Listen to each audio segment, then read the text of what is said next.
Welcome back to another technical deep dive here in the debug zone.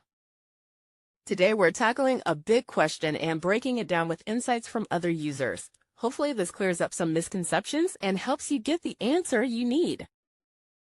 So buckle up, stay a little curious, and let's jump right in.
And that's a wrap.